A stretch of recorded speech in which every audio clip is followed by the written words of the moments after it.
In this video, I'm going to show you how I trace my pattern onto my tin and then how I cut that out.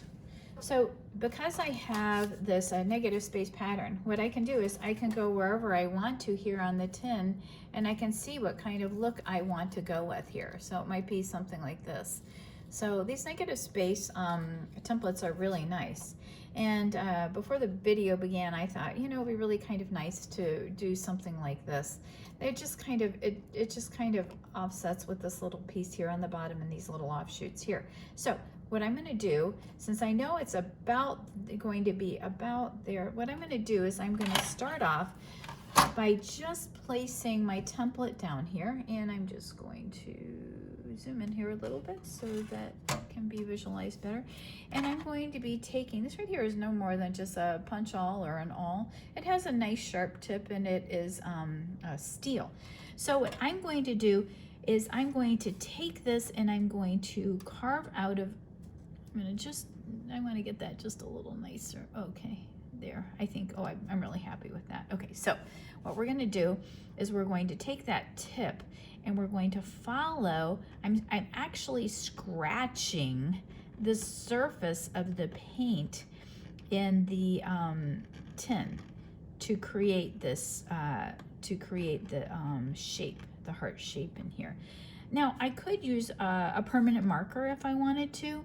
However, I'm not going to, because I find that in order to get permanent marker off, I have to use alcohol, and I do find sometimes with some of these tins, alcohol will cause the paint to fade on the tin. So I'm just really careful about that. I want to make sure that that's something that isn't a problem. Now, here, my piece is just kind of pushing in, so I'm stabilizing that paper with my fingernail, just making sure that it doesn't fold in and I can get a really, really good scratch of it. So I should have my heart. What I like to do to check it is I hold on to half of this and I flip it up and it looks like it's pretty good. I could use just a little bit more on this side over here and just kind of scratch it out a little bit so that as I'm cutting I can really see. And you want to make sure you've got, you know, if you need those cheater glasses, you've got those good. Now I'm going to hold on to this side and lift this up. Yeah, looks like we're good. Okay, so we're going to go ahead and set the pattern aside and we're going to cut out, this is what we have here. See, if I kind of hold it at the light at a certain angle, it looks a little bit more visible. So what I'm going to do is I need to preserve as much of this tin as I possibly can. So what I'm doing right now is I'm just roughing out the part that I want, but trying to save as much as possible because there's some really beautiful tin here and I want to save it for future projects.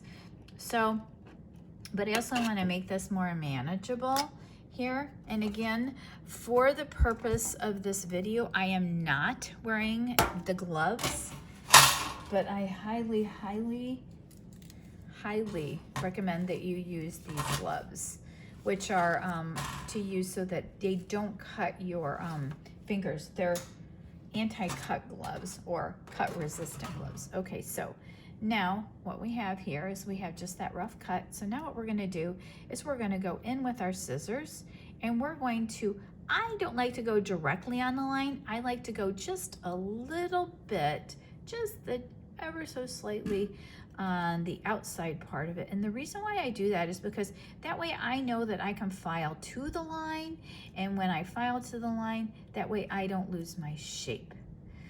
But don't get too hung about that. As you're seeing this right here, it doesn't necessarily cut like paper. However, what I am doing is I'm kind of keeping my scissors stationary and I'm rotating the tin as I take those curves. Now, here's where it gets really interesting. You have that inside part there. You're going to have to take this at two different angles. This is going to come here and then we're going to stop right there in the middle, okay? And then what we're going to do is we're going to come at it from this angle and we're going to then meet in the middle. And I think we might even do that with paper if this were paper. Now, your piece is just going to kind of hang there. All you want to do is wiggle that back and forth and that will come off. And now you're ready to continue cutting out the rest of your heart.